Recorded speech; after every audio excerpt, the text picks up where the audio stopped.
Tací malí ti Pražané, musím to zvednout.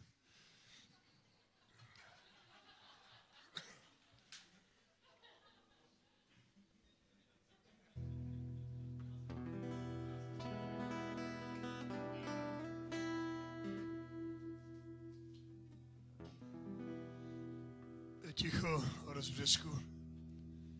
Bíloší rání.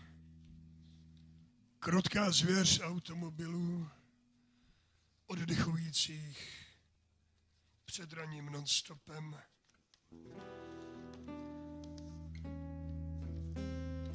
A 2 stupně pod nulou. A stále, jako by bylo kam jít.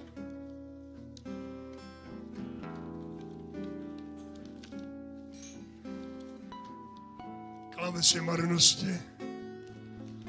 Jen černé klapky na očích a zmrazky na cestách. V kročích dnů stále ještě vnořeni. Máme jen jednu z verzí života a okoralé kůrky vzpomínek, jižní rytmy a pod paždí a oceány lačnosti, ticho uvnitř horka, na povrchu mráz. Co vlastně všechno je třeba? Máš v pokoji pouhých 5 knih? Co potřeba? Máme sebou. Ta věčná potěcha z viaduktů, závratných oblouků nadmořských mostů, ty jsi mé ucho i můj čich. Dokdy ucho, dokdy čich. Neděle mírně natrávená, páchne jak včerejší zvratky a v každém městě nás zavřeli do klece v mínusových hodnotách přílivu a v příbojových vlnách vzedmutí, kdy ponorná čára lodi je neznatelná. Stále jen lodi a příboj a čas a policejní hlídky u Baltského moře, vajíčka s majonézou, řev do noci a zpěv dohlušujícího ticha. Je možné, aby život tak rychle uprchl? Kde byl? Kde je? Bílý odlesk cestování, Luna Park v hlavě, dávno v dálavách ponořené kraje a říční kanály vždy teď a tady na milimetr přesně, jako by bylo kam jít. Než rozstříleny budou kuželky života, našeho života, rukou něžnou a vražednou života, kterým beránka proti srsti hladí. Moje tělo je tvoje tělo. Vezmi si ho, jak jsi ho stvořil. Dám si ho.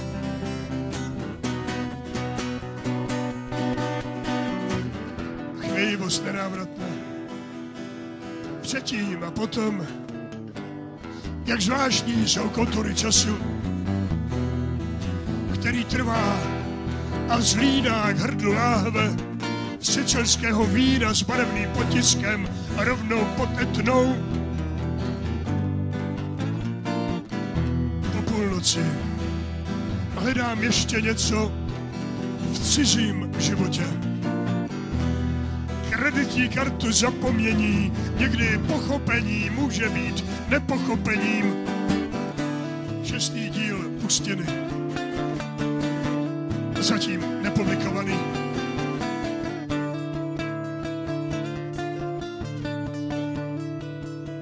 V dozvucích války, která neskončila. Už jen na svatých obrázcích mi záleží.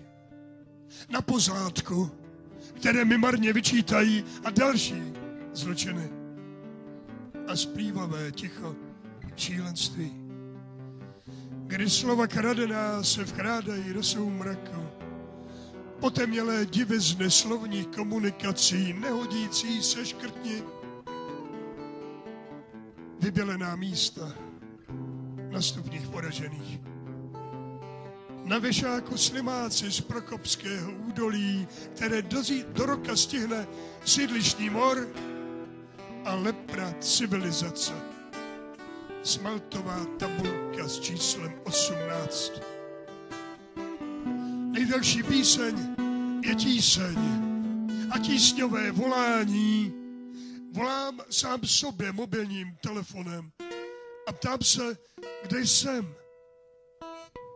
Hníjící zuby a nehnutelnost mládí. V tom městě, zoufale malém, kde jediné pivo se dá pít v baru u stromu, kde žádný strom není. Guláš a výpečky pro dělníky, kteří scházejí z malých osad v horách do náručí pekla. Sedím dlouze a bez jediného rezervního programu. Padá soumrak a mraky stěžkly. Ostrůvky sněhu jako mrtvé labutě. I když těžka a stále víc udýchán. Tvá dosud důstojná slova civilnějí.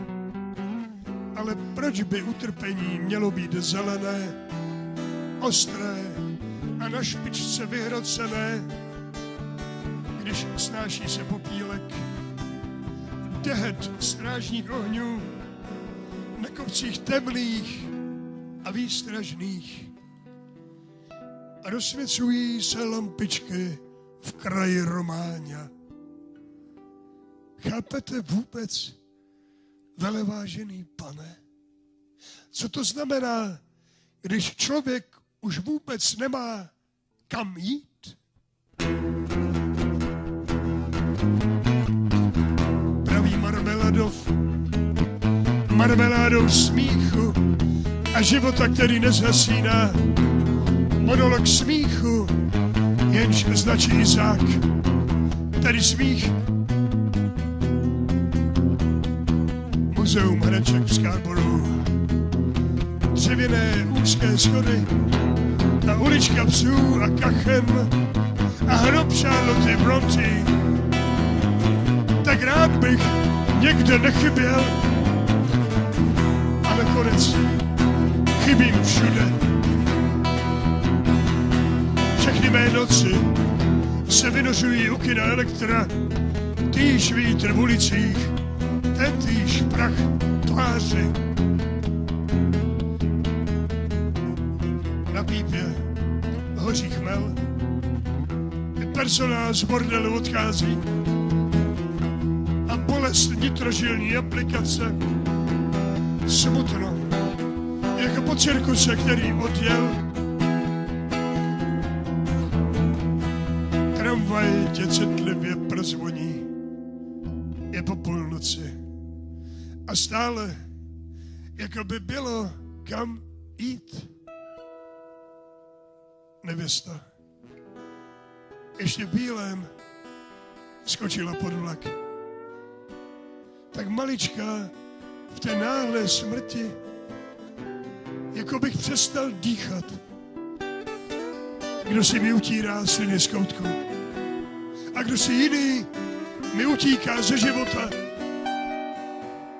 Periferní vidění nádražních budov, šedi a temné červeni, vivisekce předběžná a literární. Jenom rouhání zůstalo. A nevěsta v bílém na ranních kolejích. Závoj ještě nevychladl. A družičky v dálce dosud zpívají. Na levé, vzhůru obrácené dlani, hospodský tác z whisky v těžkých sklenicích. Jedna se odpoutala, nebo dvě, z lese padají, tříštivě se lesknou sklíčka nenapravitelnosti. A toho medvídka si vezmi a šňůru prádelní a kolíčky a cucavé bonbony a nástěnné hodiny. Motýly ticho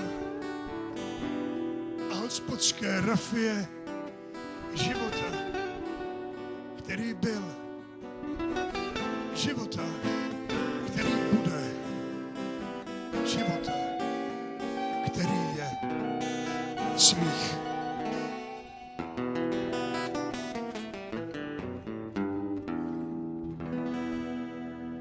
Děkujeme, Staňa Voda a Tomáš Fischer. Děkujeme.